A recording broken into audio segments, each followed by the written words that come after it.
Why does God feel so silent sometimes? Why do you pray and cry and wait, and still it feels like nothing changes? You see it happening for other people.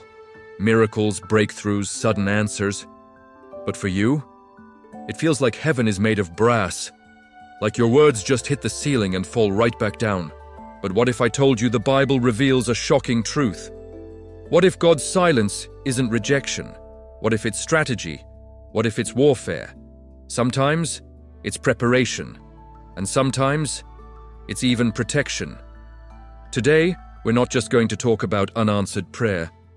We're going to uncover the hidden spiritual reasons why your miracle might be taking longer than you think. Stay with me, because what you're about to hear could change everything about how you pray.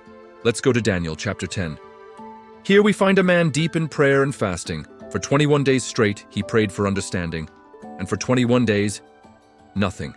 No answer, no angel, no dream, no sign, just silence. Can you imagine the doubt that must have started to creep in? Did God even hear him? But then, on the 21st day, an angel finally appears. And what he says is absolutely mind-blowing. He tells Daniel, "From the first day that you set your heart to understand, your words were heard." The first day, God answered immediately. So what was the holdup? The angel reveals a stunning secret from the spiritual realm. He says, "The prince of the kingdom of Persia withstood me 21 days. Think about what that means. Your prayer wasn't ignored. Your answer was fighting to get to you. Heaven released it the moment you asked, but hell was trying to stop it. There was a battle raging in the unseen world over your breakthrough. So many of us think God is slow, but the truth is, sometimes spiritual warfare is real, and the delay is not because of God's unwillingness, but because of a cosmic battle being fought on your behalf. Your persistence in prayer is the fuel for that fight. But sometimes the delay isn't warfare. Sometimes the one hitting the pause button is God himself. And this can be even harder to understand. Why would he wait? The Bible shows us a powerful pattern. God often uses delay for development. Some blessings require maturity, some doors require character, some miracles require timing that we just can't see. Think about it. If God had given Joseph the throne of Egypt when he was just a 17-year-old dreamer, his pride would have destroyed him. He needed the pit, the prison, and the betrayal to forge him into a leader who could save a nation.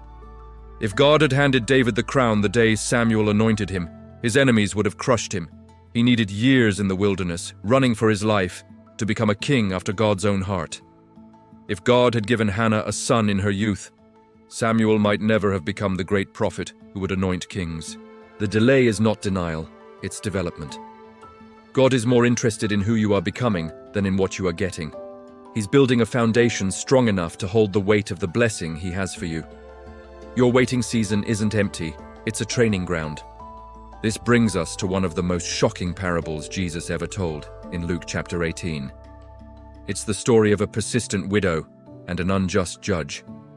This judge didn't fear God or care about people, but a widow kept coming to him day after day, pleading for justice. At first he ignored her, but her relentless persistence wore him down until he finally gave in, just to get her to leave him alone. Then Jesus asks a stunning question. He says, "If even a wicked, heartless judge will respond to persistence, will not God bring about justice for his chosen ones who cry out to him day and night?"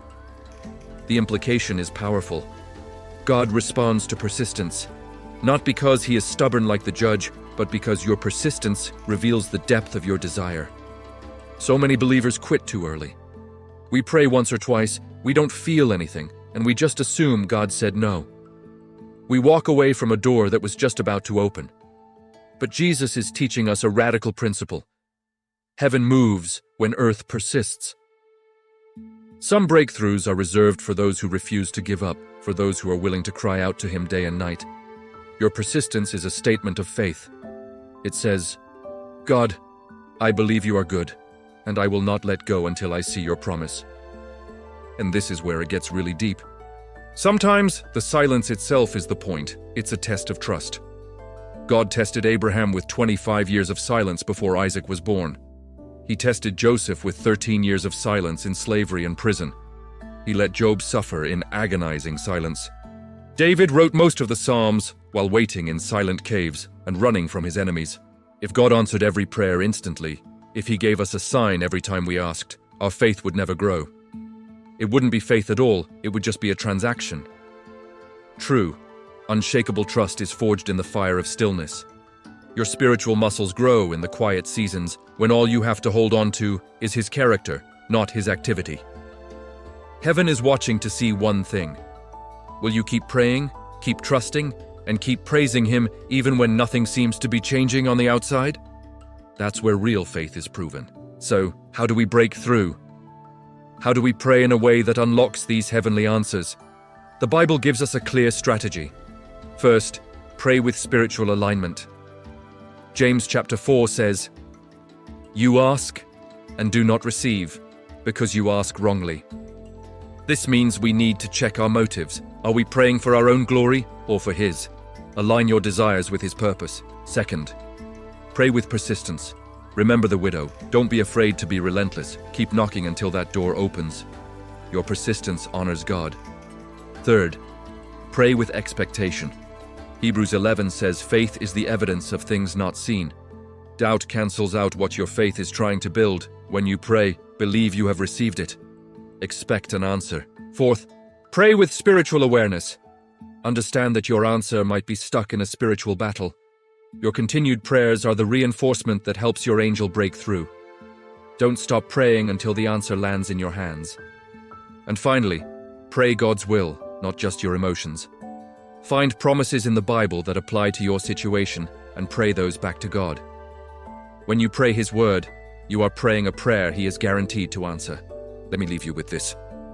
God has never, not once, ignored your prayer. You may not see movement in the natural world, but I promise you, something is happening in the invisible realm. The gears of heaven are turning, angels are being dispatched, your character is being forged. Your season of silence is not a punishment. Your delay is not a denial. And your waiting is not wasted time. Heaven has heard you. The answer is on its way. Whatever you do, don't you dare stop praying now. You are closer than you think. If this message spoke to you today, hit that subscribe button, because we're going to keep diving deep into these truths that can change your life. And share this with someone who needs to hear it. Thank you for watching.